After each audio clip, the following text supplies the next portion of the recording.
All right, ladies and gentlemen, welcome to another On My Block podcast, Packers podcast. We're previewing the Packers-Jets matchup this weekend. I'm your host, Mike Wahle. Thanks for watching. If you're enjoying, do me a favor, hit that like button, subscribe to us on our Process to Perform channel on YouTube, rate and review. You can find us on the audio version anywhere you get your podcast on Believe Network. Our show is sponsored by BetOnline.ag. The last of the major sports leagues is off and rolling, and college basketball is ready to go as well. BetOnline remains your top spot for all your live betting action and contests. National Football League, College Football, Ultimate Fighting Championship, and the National Hockey League are all in full swing. And BetOnline is your number one source for wagering news, odds, trends, and predictions. All the hoops betting action, along with every sport available at your fingertips with both desktop and mobile access at any time. Head to BetOnline today and remember to use our promo code BELIEVE, that's BLEAV, for your 50% welcome bonus on your first deposit. BetOnline, where the game starts. Listen, coming off this exciting win, and now the Chiefs are headed in to Lambeau. It was at 6.5 points, not 6 points, but they're 6-point favorites. And listen, you get the records and everything, but momentum's a real deal, and 6 points seems like a lot. The last couple of weeks, I think we were 8.5-point dogs last week. Now we're 6-point dogs at home versus, defending Super Bowl champs. Fair enough. But for the first time, I think the part of this is like we played well, but the Chiefs, like Patrick Mahomes is the best football player on the planet. And having said that, they've been middle of the pack offense, elite defense. And so maybe for the first time in his era, you're really looking at a group where that spread is really a proxy on how good they're, or a statement about how good the Chiefs defense is. Because they are, you watch them on film, and they are absolutely elite. They're playing lights out for the defensive coordinator there, Steve Spagnuolo. And I think the other thing for me is Andy Reid is probably a top 5 head coach of all time, for football at least. I mean, I remember back in the day, I first walked in. Andy's this huge personality. First of all, he's a huge man. Had the big red mustache, ginger kid, likes cheeseburgers, the whole thing. When the first time I walked into Lambeau, walked into the facility, I think he was tight ends coach at the time. He just seems to have this winning thing figured out. He's a great play caller. He gets buy-in from all his guys. You never hear anything bad going on in the Chiefs locker room. You never hear any dissension. Everyone's talking under their breath. The players get to design plays on the goal, short yardage goal line stuff. I mean, they really take ownership. You want to learn how to build ownership within a community that is an elite level competition. I think Andy Reid's got really figured it out. And then the other thing is they're playing at Lambeau, but if you look at just storied franchises in the National Football League, for me personally, the two best places to play or be at a game, hands down, and it's like Lambeau and Arrowhead, and then everywhere else is way down here. There's some really good places to play and watch games in this league, but as far as just fan experience, you cannot beat Arrowhead. You cannot beat Lambeau Field. So Packers are 5-6 now, coming off this huge win on Thanksgiving. Everyone's kind of talking differently now about them. That Lions game was, I think, a real demonstration of what is possible when your elite level players play at an elite level. I don't know that schematically, from a defensive standpoint, they did anything different. I think they were more aggressive at the line of scrimmage as far as the second level linebackers.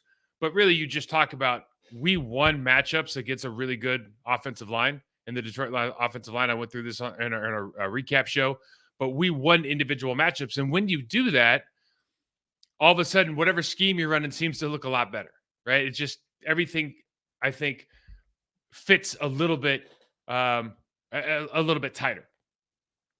And now when you look at us from a defensive standpoint, top 10 in point production. So we're a top 10 defense from a point from points allowed. And you're getting the production that you always thought you would get, I think, again, from this thing of 7 or 8 first-round draft picks. And what's happening is we're changing that narrative from, you're not playing against good teams or bad quarterbacks, you're playing against Ritter, you're playing against Kenny Pickett. Now it's like, you just played against Jared Goff. And they had a ton of yards, but the sign of a real good defense these days isn't necessarily yards given up. That's certainly an indicator if you want to be elite. But it's not yards given up. For the last 7 years in the National Football League, it's not yards given up. It's how many points do you give up? Do you give up field goals or touchdowns? And right now, they've gotten that point production down where you feel like every single game you're going to have a real opportunity to win, just simply because I think from a point, I don't want to get this wrong, but we're scoring 21 points a game. We're giving up 20. Simple math, right? On average, on average on those indicators, when you look across the span of the last 5-10 years, the record, if you're giving up 20 points and you're scoring 21, if you're giving up 19 and score 20, if that's just a plus, you're not like a 50-50 team. You're actually, you're a, what would that be? You're an 11-6 team. You're a 10-7 team. So we're putting ourselves in a position, just from a point spread differential, we're building towards doing something that you look like there might be something there. And again, starting to do it against higher level competition. And I think that's what makes this game so great, is that now you really have a true measuring stick team coming in, the Kansas City Chiefs. They've been to the promised land multiple times. I think Patrick Mahomes has only, not been in the AFC Championship once since he came into the league. And so this guy is elite level. They're not maybe where they always are as far as offensive point production, but you're playing the best in the league. You're playing a team that knows how to win. You're playing an elite level defense, and this will be a real kind of a measuring stick litmus test of how this team is performing right now. The Chiefs defense, let's start with them. 16.5 points per game, good for third in the league. 290 yards per game, good for fourth in the league. 113 yards rushing a game, good for 19th in the league, so middle of the road there. But what you're going to see, the name of the game is pressure. Steve Spagnuolo brings pressure looks.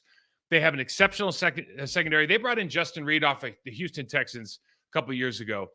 And I love the move. I love the move then. I love the move now. I just love what he brings to this team.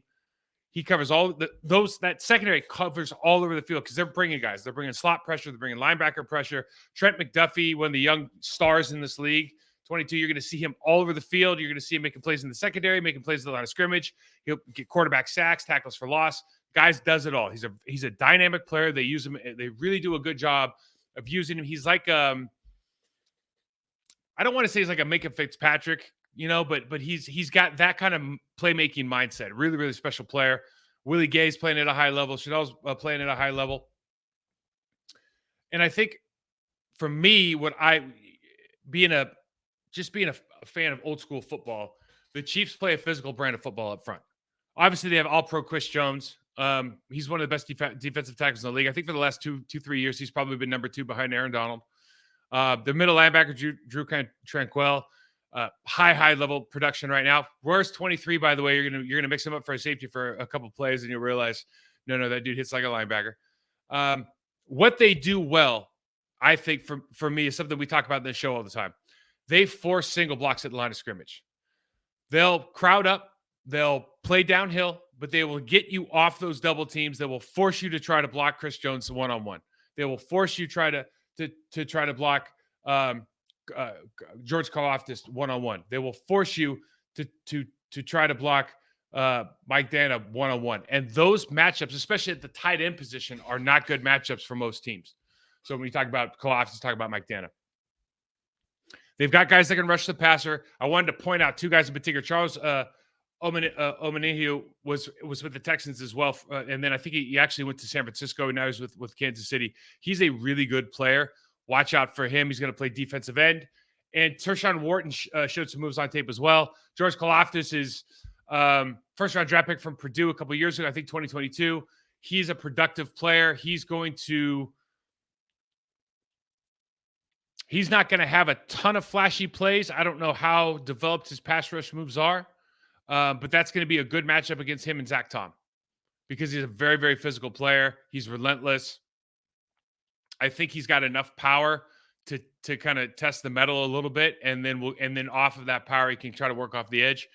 But the more you watch tape on the Chiefs defense, I think the more you have to appreciate how well their pieces fit together. They're only allowed, think about this number in the National Football League with all the rule changes. They allow 176 yards through the air. They allow 176 yards to the end. It's fourth in the league. I don't know the three teams that are better than them. 176 yards is ridiculous. If your quarterback throws 176 yards, he's not your quarterback anymore. You get a new quarterback.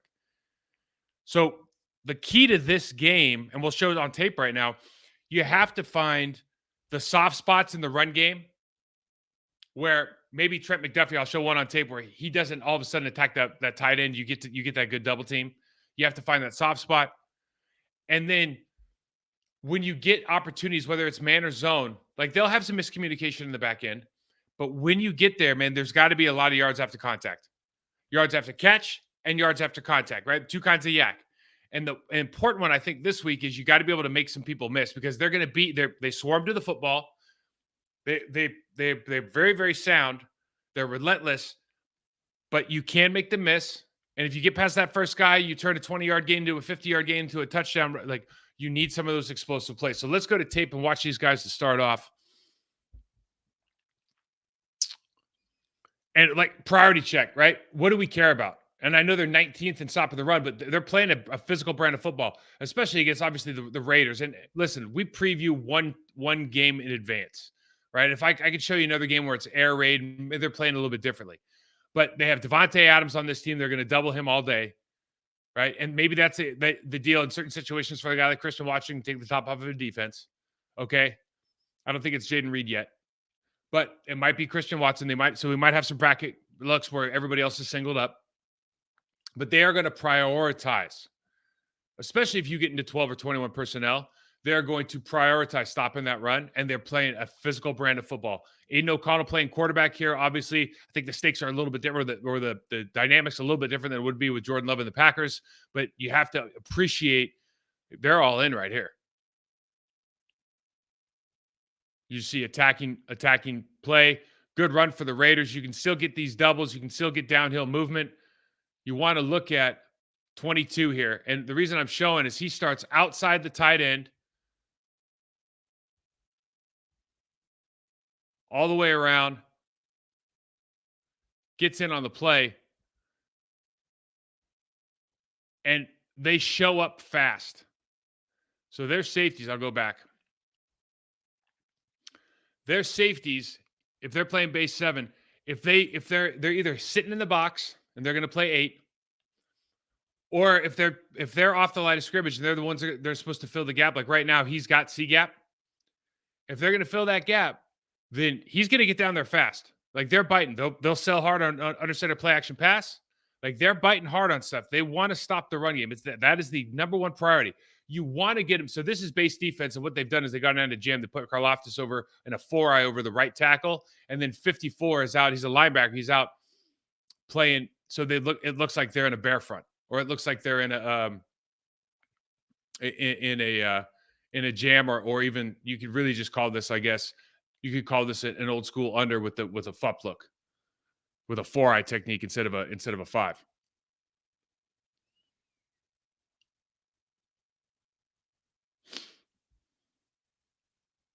So you got to have man beaters. You see the outside leverage on the bottom of the screen, and they're so interested in what's going on up top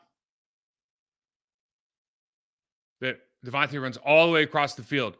Outside leverage. Go back to the beginning just so you guys can see it again. You got outside leverage. They play that second safety off the line of scrimmage. You see him coming down, indicating man. He knows immediately. The quarterback knows immediately. He's just got to bide his time because a leverage player is always going to lose to the opposite side of the field. These plays are open. You can imagine Christian Watson making that play. Now you see the safety here is just checking Devontae, right? So where you have essentially a double team on the down side of the field. He's rolling over there. And so on the top, you're going to have opportunities for one-on-one matchups, and you just have to be able to deliver and make plays.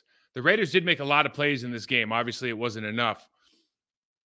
But some of the receivers did show up and made plays on one-on-one situations. And we talk about the pass-off. And this happens on every defense, but you can see that these guys line up and start at the top of the screen. Let me get rid of this. There we go. Let's get rid of that. On the top of the screen, we got man, and then they just roll the corner over to the tight end, and the safety comes down. So you can find your way to get matchups. You want Jaden Reed on a safety? Easy way to figure it out. So the Packers have these different tools they can use. And my point is that shown on tape, they have different tools they can use to free people up and get the matchups that they want. Now, the big man, all of these guys really, but he does a really good job of turning a double into a single. And you see, he always just try to shoot gaps. And so now this guard tries to get off on 23, but he's really not under control because he kind of whiffed on Chris Jones, right? So 23 just sheds him and makes the block. And this is something that just having players that like to penetrate, like to get skinny, that really kind of screws up the timing of the guard and tackle. Guard's got to stay there. He should, stay and keep body presence. But really, Chris Jones is so good at getting skinny and behind him. He's a 6'5", 320-pound player. So he really gains ground with that first step, and it leaves your guards a little bit out of control. And then, 23, all these players for the Kansas City Chiefs inside are good at stack and shedding. So they get downhill and they get into that gap really fast. Now, this is the big thing we talked about really as the development of Jordan Love and these young wide receivers and tight ends. You have to be able to not only ID the pressure, but then communicate verbally and non-verbally and being able to execute when you see pressure. So you see this look here. You see that safety stacked over the slot nickel. Like, this is an indicator. Okay. So what are we going to do with it now? Does everybody on the same page? What are the hot routes? Do we feel better about a matchup on the outside now? You see that they screwed up and switched this. They got eyes out to the top of the screen with the safety. This is really a run for the love of the game route that I've circled in red, but wide open player. Okay. Because they've just decided the priority is the flat. And you can see that on the top of the 20, on the top of the numbers at the 20, that corner is in no man's land, right? So the in cut, 16's in cut is going to be hit by that linebacker if they throw it. But they're just completely out of position here. And a lot of it has to do with, obviously, eyes to Devontae. See more pressure looks. Again, that safety, they do a decent job of hiding this, but you watch enough tape, you start figuring out, like, okay, they're going to play that safety 12 yards deep. They're going to walk him over the top late, and then that nickel slot is going to come off the edge, and you just have to be ready for it. But they're in man coverage here. I mean, if you give me a 12-yard head start and I can run an out route, I feel like our guys are going to get open more often than not. Now, he throws it to the in here. He throws it to the slant. I'll go back and show you guys here this. He ends up throwing the slant, but if you look at the slot here, the slot receiver, I mean, we got all you want right there as far as the throw. Okay, so and this is part of the development of Jordan Love. Don't take the slant if the out's open and you get 10 extra yards. There's good routes, and then there's good routes with bad coverage. And if you got a 12-yard head start and leverage on your out route, you take it. I think we got one more pressure look here. So they're bunch formation, and they go pressure and rotate that safety over quick. And they did a great job of ID in this. And these are the opportunities if Jordan Love can, and he did a great job in the Detroit game of throwing one of these out there early. Is you got the blocks, and now you're one-on-one with the safety coming downhill inside out. This is Hunter Renfrow, and easy 10-yard gain. I mean, that's an easy throw and catch. Now that you got to hit the guy in the chest. You can't lead him backwards. But easy throw and catch, easy block, right? And now you're one-on-one with the safety who's coming from a bad angle. Okay, so that's a 10-yard gain. These are the things that these are the gimmies that we just talked about. And then you just have to ask the question, with a team that does a good job of disguising pressure, and a team that likes pressure, when does motion help you and when does it hurt? This is a running play. And you see Eric Reed comes down, and he's coming down because of this motion, but wait a second. And he fires his gun, or we're out of position. And because that receiver's going in motion, tracking back's an issue. And listen, Jones ends up breaking this tackle, but that's a tackle for loss in the backfield. The guy made a mistake. Okay, and so what you have to ask yourself is, are we going to motion across the ball in like inside zone run situations where it gives the safeties or the nickel slot the opportunity to come off the edge, and the receiver isn't in a position to make a block, and the quarterback doesn't see it until the last minute where you're already in the middle of the cadence. Okay, so you have to be real strategic about how you go about your business with these motions. It's not motion for the sake of motion. It's got to be motion to either get eyes somewhere you don't want, one, or two, get the matchup you do want, as we showed with the safety rocking over instead of the corner following on man. These guys need a new play here, right? We come across, go back across, and they run they run the ball. Nobody covered Hunter Renfrow. I mean, I'll show you again because I had to watch this twice. That's Hunter Renfrow going in motion. Okay, they point at him. Okay, they go back, and the safety or it's not the safety or the linebacker was initially following him, but just from a leverage standpoint, this is all you can eat. So you see this play. I hope you see this on tape, and you go, "We're going to do the same thing. We're going to run the X on the slant or the go, and we're just going to run him into the arrow in the flat, and he's going to have a 20-yard run. He's going to have a 20-yard catch and run."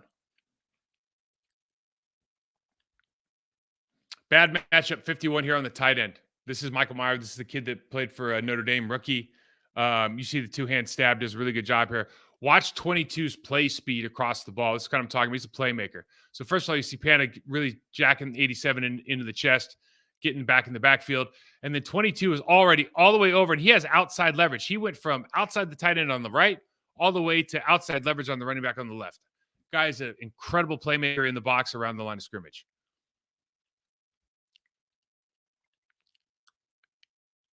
We see the arrow down looking at Devontae. They're going to look at that double again. They're worried about that double. And again, you start thinking, okay, is this a team that is going to pick a player a la Christian Watson in the red zone to really take away from the offense? And then what opportunities is that going to give you on the other side? Because you see right here, and they just run a replacement route here. So they run it up and replace underneath. And this is wide open. And it's just because they know this safety is occupied and is not going to come down and crack this guy in the face mask and get fined and get kicked out of the National Football League for 6 games. But those plays are there as soon as you indicate, hey, listen, they're trying to bracket coverage over here. Let's take advantage of the middle of the field. Run game, these guys are absolutely committed to stopping that run. Physical style of football. Willie Gay going down here. Drew Tranquill coming down here. Downhill in the gaps right now. Trying to free up their defensive linemen. Downhill, leveraged. Chris Jones ends up making the play because he gets single blocked. Because of the job that 50 Willie Gay did coming downhill. Now,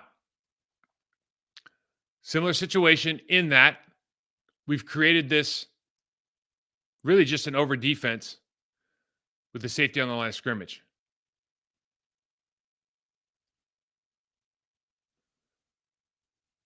And because of that, because of the penetration, because they've got singled up blocks here, show it one more time.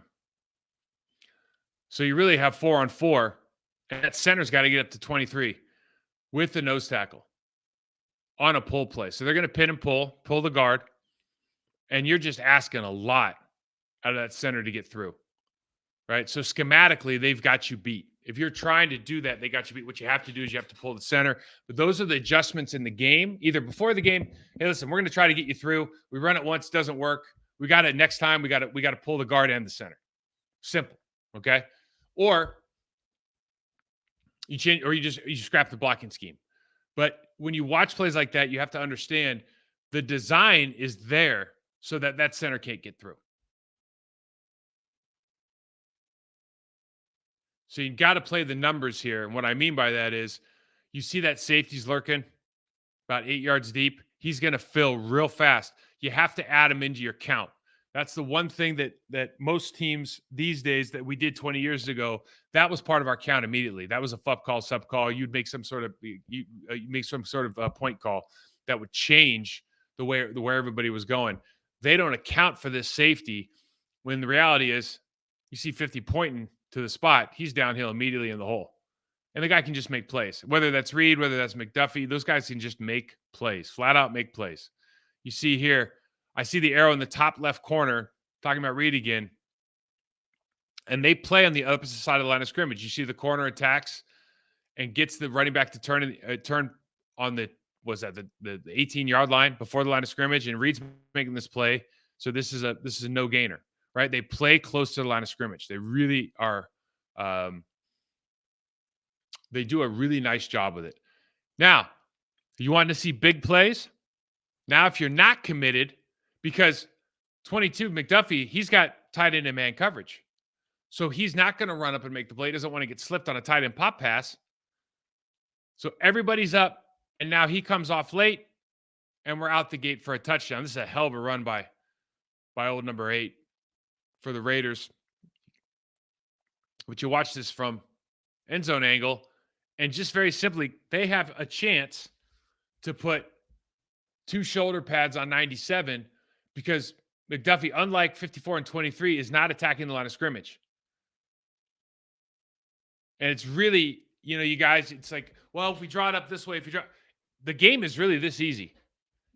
Because 87 had the opportunity to throw a same foot, same shoulder strike into 97's hip and get him across the tackle's face, because that happened, because 22 doesn't come downhill because he can't, because that's a soft spot in the defense, now you can attack this thing.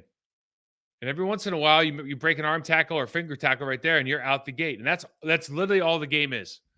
Where can I find that matchup? Play action screen game. You have to account for the linebacker. You see under center, they have their backs turned. They bite hard. And because they bite hard, when it's time to get out of there, they get out of there. This is going to be open and available during this game. Got to get a little more out of that wide receiver blocking. And then you just got to see the easy ones.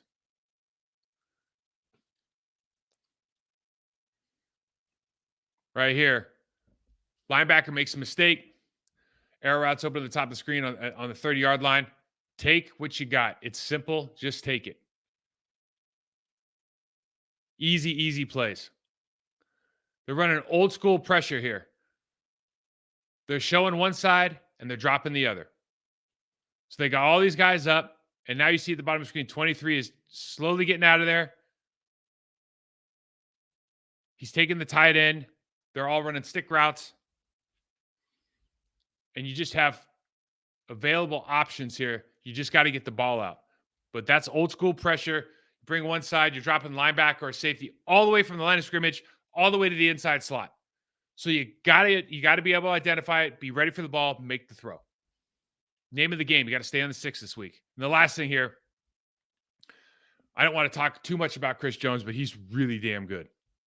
See what he does this center on short yardage play. It's one of the last plays of the game. And just plays over. So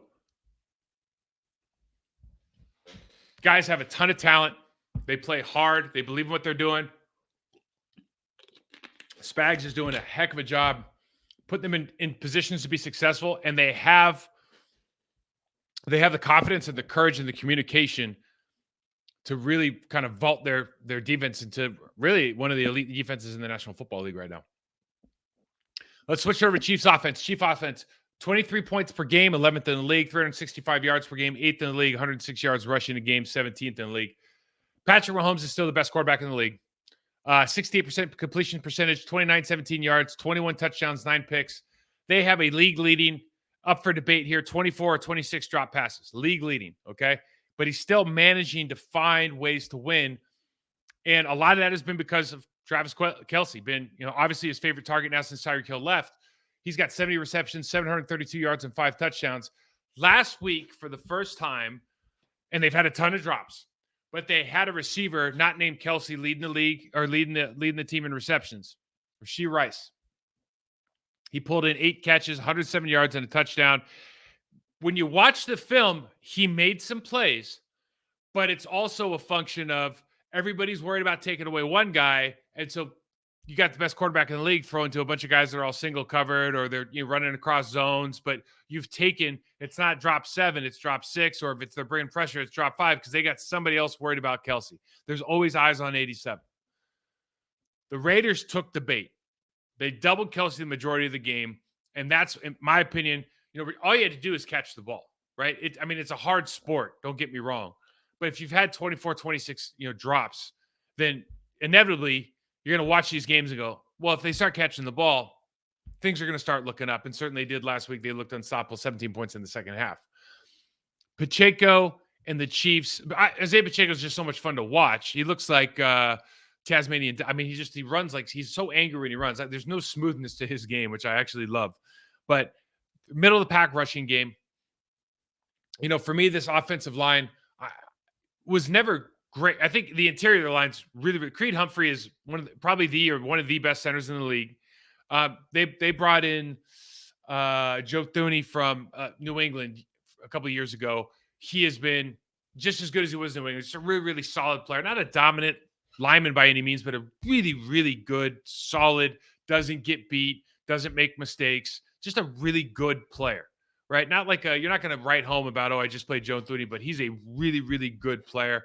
And then Trey Smith, there's some he's a physical athlete.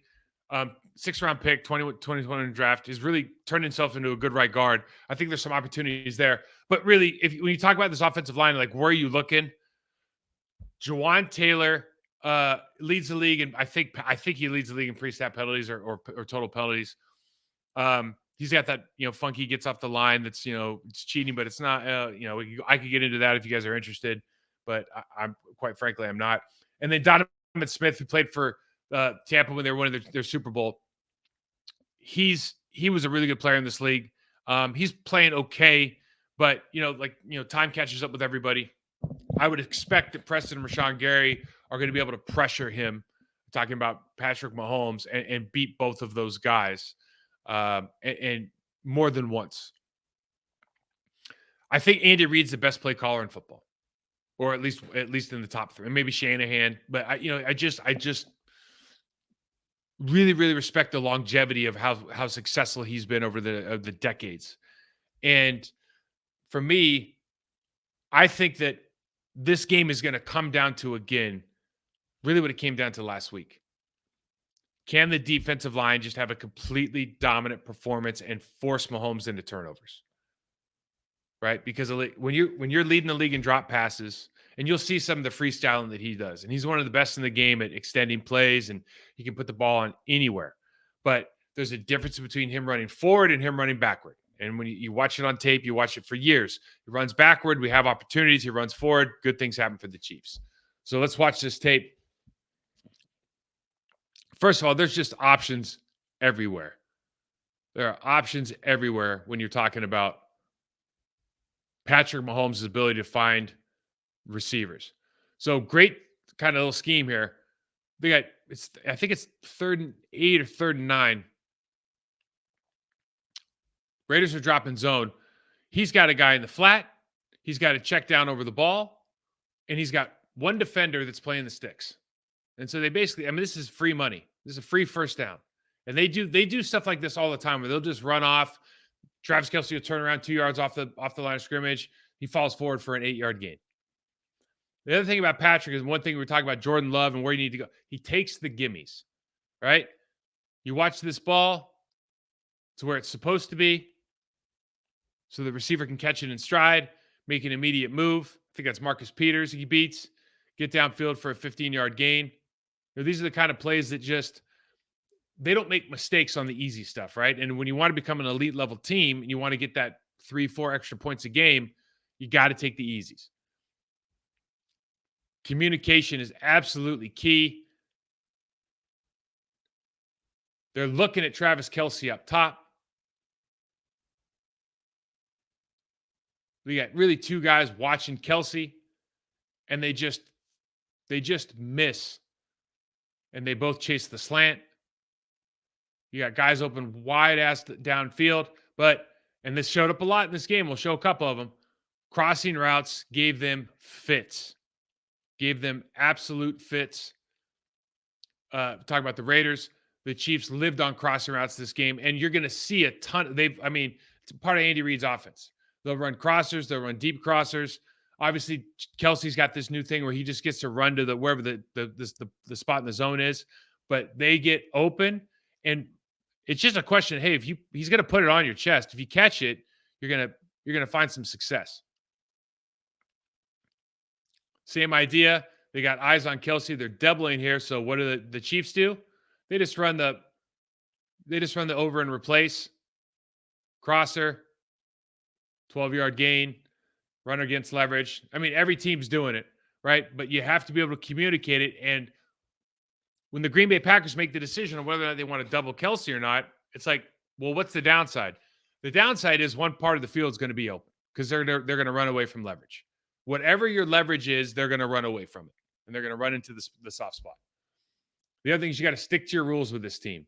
So this is actually a 2-minute drill play. They toss, reverse, flip back, throw to Kelsey.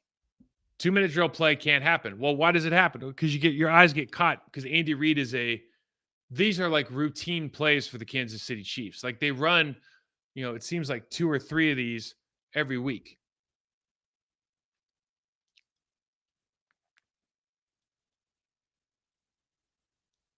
Really good, just simple stuff with Kelsey here.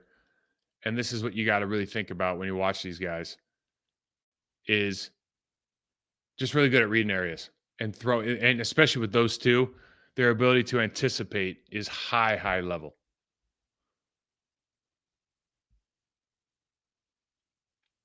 Now, listen, I don't know if they do this on purpose, but if they did, this guy's got to tuck your ears in. It's a tuck your ears in moment. Tuck your ears in is from this. My best friend, we'll call him Coach. We taught him, he played for UNLV, and we taught him how to, me and Mike Flanagan would go over there and work out, and we teach him he played defensive end outside linebacker, right? He's got like 2 sacks his junior year or whatever. So his senior year, we're like, hey, man, he starts working out with us. You're going to come and we're going to work on pass rush, and you learn how to pass rush. Like we'll teach you how to NFL guys pass rush, and, we're going to beat you up a little bit. And so he ended up having 12, 13 sacks or something like that his senior year. He got drafted and blah, blah, blah, blah, blah. But the thing was, every once in a while, he's real mouthy, because we're all real mouthy, I'd smack him right in the side of the head, right in the ear. And, hey, man, you got to tuck your ears in. Tuck your ears in. You see 81 here. Okey dokes him. Looks like he's going out to block the defensive end, to keep the defensive end on the line of scrimmage. Turns around and just launches that dude. That is I don't know if they're designing it that way or they fell into it, man. Like if he had a mental error and it just looks awesome, but that was a phenomenal blocking scheme if they designed it that way.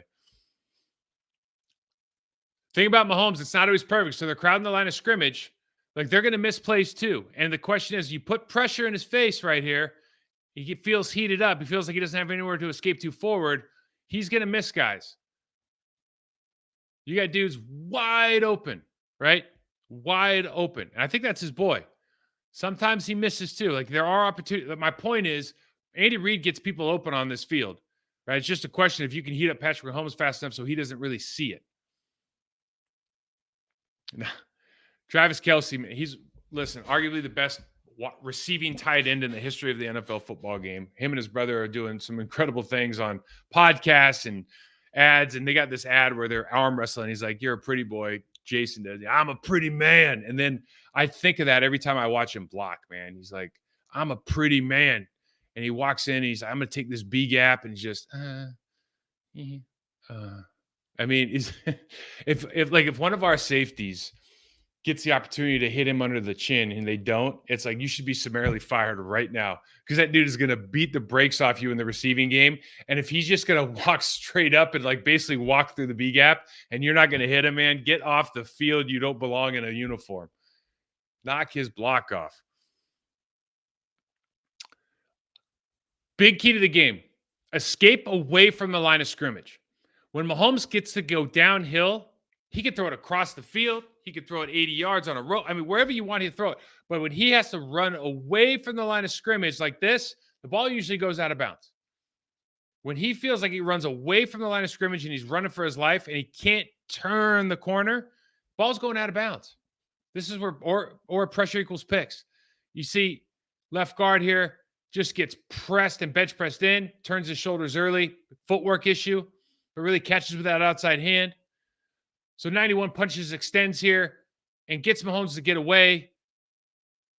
And that's how this is why 2 Super Bowls ago when they were missing their tackles, they lost because he's running for his life. And that's really the only way to slow him down.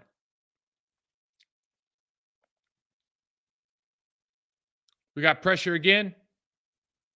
And you see wide open. I mean, look at all that. Andy Reid knows how to get people open now. Wide open. Okay. But he can't get there.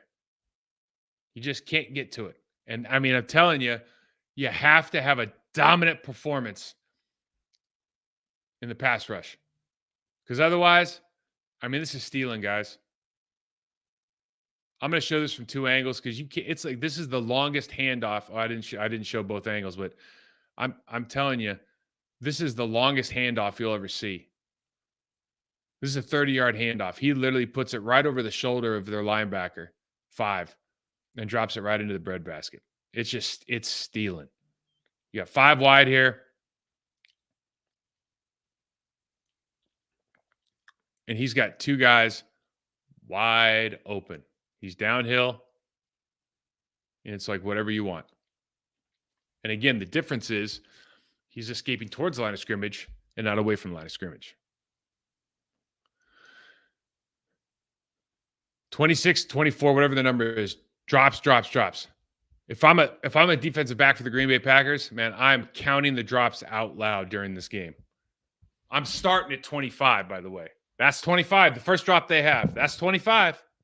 It's not 1. That's 25. Because these guys will still drop the ball. And listen, if you are leading the league in drops, trust me, you know. And you're thinking about it. And you might have had a redemption game last week and played well against the AFC West rival, but you still know. Check out this screen game, okay? Creed Humphrey at the center in the screen game. They go, man, he gets a hold of this guy. And this is why he's one of the best in the game, if not the best. Just absolutely dump trucks him to get downfield. Screen game is going to be available for them. We have to identify it, and you have to identify it early, but you have to shoot your gun. You can't engage. What the linebacker does there by engaging with that center, he's saying, I'm better at doing what I'm paid to do than you are doing the only thing you're paid to do. In other words, the only thing the center's has to do is block people with 2 hands on him. Like, I want to grab you and put you somewhere that you don't want to be. That's his only job. The linebacker's got to drop, pass coverage, tackle, and then he's also got block pro. He's got like 7 things. And so if you're going to run up there and like do one of those deals, you're basically saying, I'm better at any one of my 7 things than you are at that one thing you're asked to do. Not smart. So Chiefs do a great job of challenging communication. This is one of the things I think that, again, the Andy Reid deal, it makes it really difficult. I showed this one earlier. And it's just when there's a singular focus on Travis Kelce. And I think maybe there won't be now because Rashee Rice had a good game. Maybe it helps your defense. But when there's a singular focus on Kelce, you're just going to get all these opportunities for these other players to get singled up. And it really is it's a difficult thing. They actually ran that play multiple times in the game, and I screwed up and didn't put the second one. I played the same one twice. But it is going to be, there's kind of 2 things that are going to be, I think, the themes on defense is how are we going to deal with Travis 87? And then is that defensive line going to have a repeat performance of last week? Are they able to, is Kenny Clark able to dominate the guard matchup? All right, I got 3 matchups. Here we go. Number 1, we don't know about Aaron Jones. You got an aggressive Chiefs box 7. How are the Packers going to create opportunities in the running game? Last week we rushed for, we rushed for something, but our running backs rushed for 3.2, 3.3 yards per carry again. Not good enough. Just not getting the job done in the running game. And that's not the offensive line. That's the offensive line. That's the tight ends. That's the wide receivers. And that's the running backs. Last couple of weeks, Jaden Reed has been producing on the jet sweeps, has been producing on the end around. So we can incorporate that, but that can't. So we can get yards out of that, but we can't sit here and say that's the way we're going to. That's our running game now, right? It's going to be a wet field on Sunday. There's going to be some weather in town. So it's a perfect scenario to really be able to establish that downhill running game. Footing's going to be an issue, although the Chiefs and the Packers are used to playing outside in bad weather. What are we going to fit the AJ Dillon profile? I mean, for me, it's like, can we just get AJ to the line of scrimmage without having to cut? Can we put in plays where he doesn't have to go downhill and stop and cut in the backfield?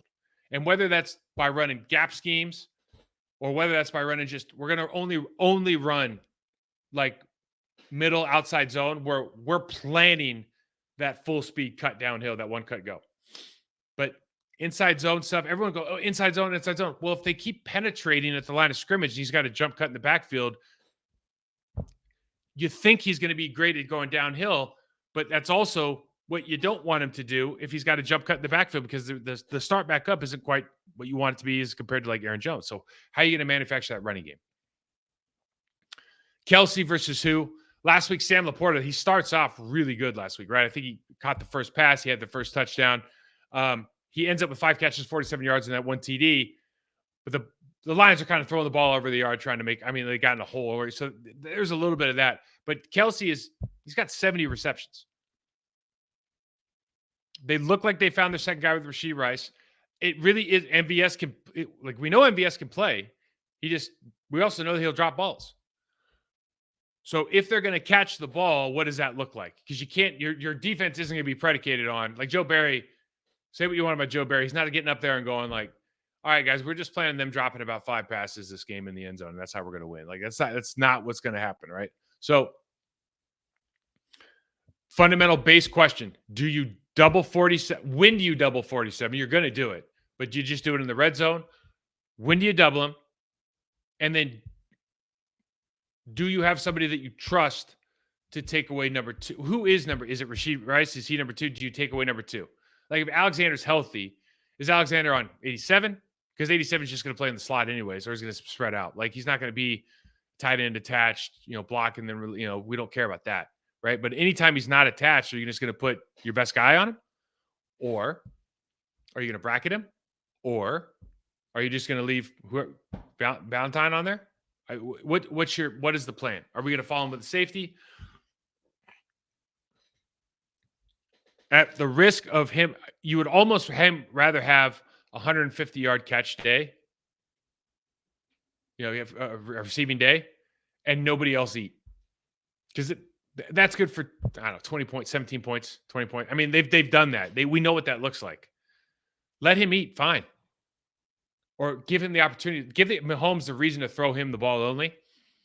They'll score a couple touchdowns. He'll have great numbers. They don't score a lot of points that way. The way they score a lot of points is get the running game going, get the ball tossed around the yard a little bit more. And then the third matchup, Packers pass rush and Chiefs offensive line. I think Preston Smith and Gary are playing high-level football. Both had great games last week. I know Gary's got the numbers, but you watch Preston, dominant performance in that game on a number of levels. I think we definitely have the advantage over Juwan Taylor and Donovan Smith. It's almost like you want to see guys. Sometimes you want to see guys get exposed. I think this is an opportunity to really have a hard look at these guys should get beat multiple times. I'll be shocked if as long as we can stay upright, that Rashawn and Preston are not breathing around Patrick Mahomes, the back of his neck, 10 times this game, 8 times this game, like a substantial number. Not sacks, but I mean just in his business, forcing him out of the pocket, knocking him down. Because don't forget, like he doesn't mind extended plays anyways. So just when you think the play is over, it's not over. You can just keep this thing rolling. But can they have another big week? Can Kenny Clark and that defensive tackle group who looked extremely good, Slayton, Wyatt, they looked good last week. Can you keep it up? This team interior is going to be better because both guards are healthy. Last week, both guards were injured, took advantage of it. Can you take advantage? Can you not take advantage of it, but can you actually just sit there and defeat 2 guys at the guard position are pretty good players? Now, you saw that 65 can get beat. You got beat a couple times in that game. But it's not like they're getting beat off the line of scrimmage, right? It's a slow burn. It's going to take a little bit of time. Can you force Mahomes away from the line of scrimmage when he throws the ball? Keys to victory. I'm going to do this fast and furious. All right. Number one, staying on schedule. Packers offense has to stay on schedule, third and manageable. Pressure from Steve Spagnuolo-led defense is kind of the name of the game. They want to get the ball to the quarterback's hands. They want to tackle in front of the sticks. They want to turn the ball back over to Patrick Mahomes. So can we get valuable first and second downs to get 3rd and 6, 3rd and 5, 3rd and 4, run pass options, take away some of the pressure stuff, ID it, be on the same page, execute early in the downs so you can get a manageable third down. Number two, got to have a pass rush, man. Mahomes is one of the best in the business at extending plays, finding their receivers. We are up and down. We are hot and cold with pass rush integrity as far as our lanes. You cannot let him escape forward. He's got to be escaping away from the line of scrimmage. What's the plan to do that? Can we do that throughout the course of the game? Can we be disciplined? Because if you can, you're going to find a lot of success because you do not find on tape a lot of things where he's running away from the line of scrimmage and connecting dots down the field. And the third thing is between Jordan Love and these first and second year receivers and tight ends, pre-snap recognition. Pressure for a receiver means hot routes, single one-on-ones, and huge play opportunities. But you have to see it.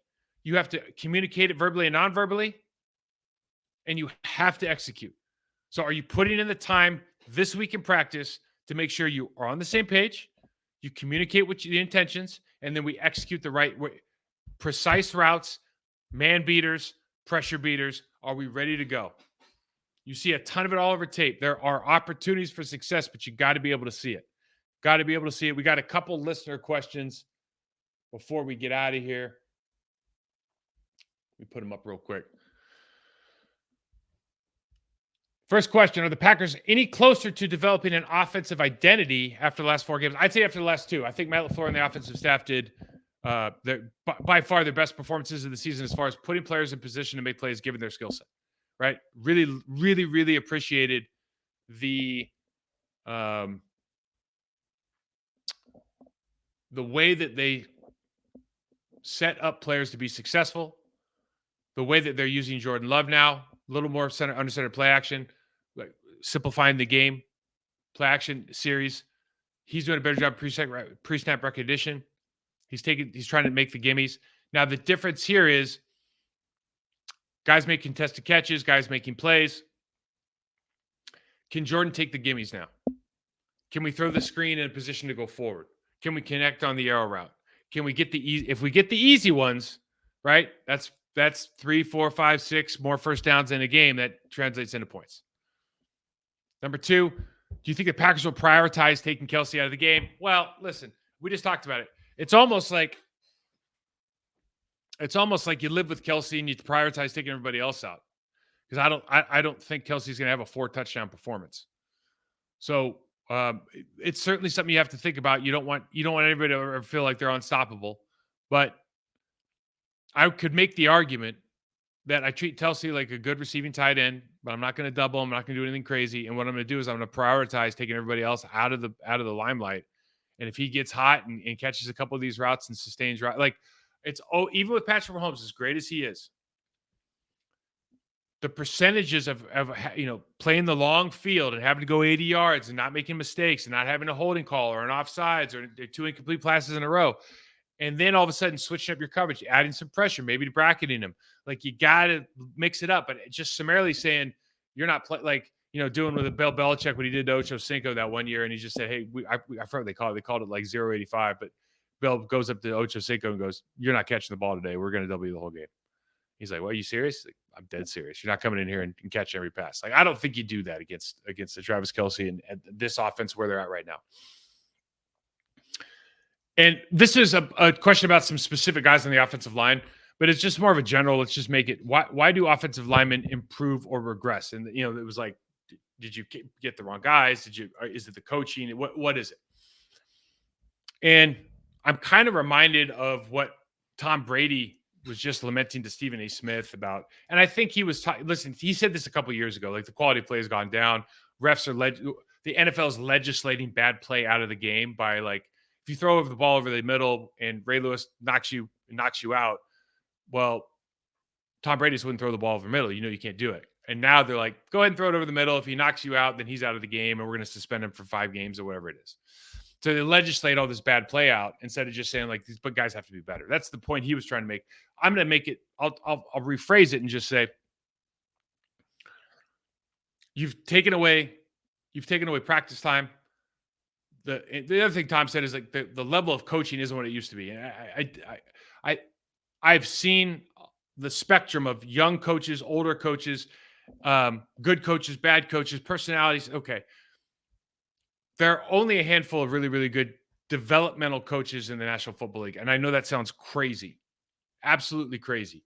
You think it's the pinnacle of everything from a football standpoint. But you've got a lot of guys that are in there, good scheme guys. Maybe they got in because they know somebody. Maybe they got in because they're good with computers. Maybe they got in because they had a technology that the team was interested in using. There's a number of reasons you get in. Good old boys club they always talk about. There's not a ton of guys that have a really, really fundamental understanding of like how the body works, how you're supposed to move, what position should you strike from if you're offensive lineman, for example. And so the same techniques that were being taught 40 years ago are still taught in large part by guys today. And you could say the same thing about, I mean, I can go to 4 different wide receiver coaches and they might all show me 4 different ways to do a 3-step cut or change direction. And I can go to 100 strength and conditioning coaches and they're going to show me the exact same way to change direction, right? Because there's like a movement way to do it, like a way that's the most efficient way to do it given our movement patterns. And then there's how people have been taught and they just continue to do what they've been taught.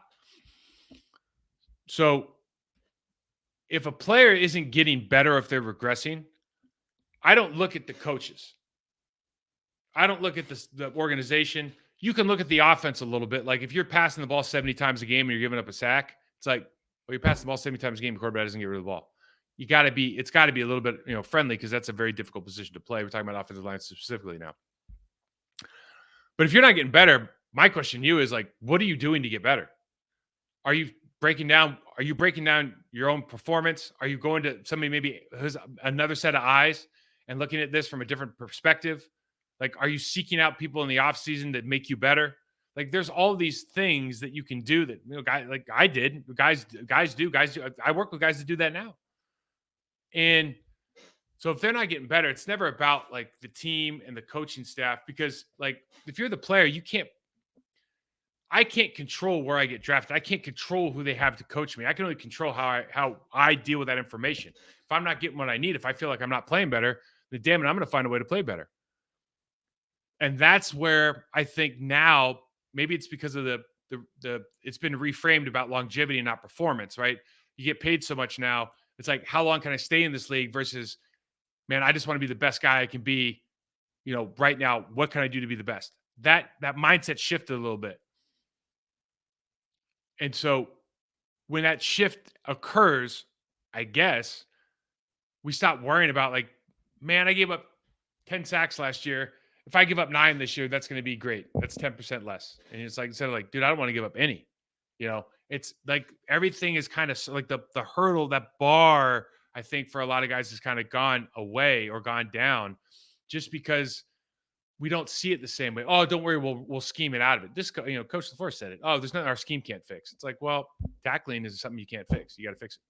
But anyways, this is gonna be an interesting game. 6 points. 6 points in Lambeau's is just crazy to me. But I get it. I mean, they are the defending champs. Listen, if you're enjoying, please subscribe, rate, review, like us on our YouTube channel, Process to Perform. This is the On My Block podcast. You can find me, Mike Wall, Mike Wall 68 on Twitter, Process to Perform on Instagram. I should say X, but I'm going to say Twitter. Packers, 6 points. Dude, take the points. I'll see you guys.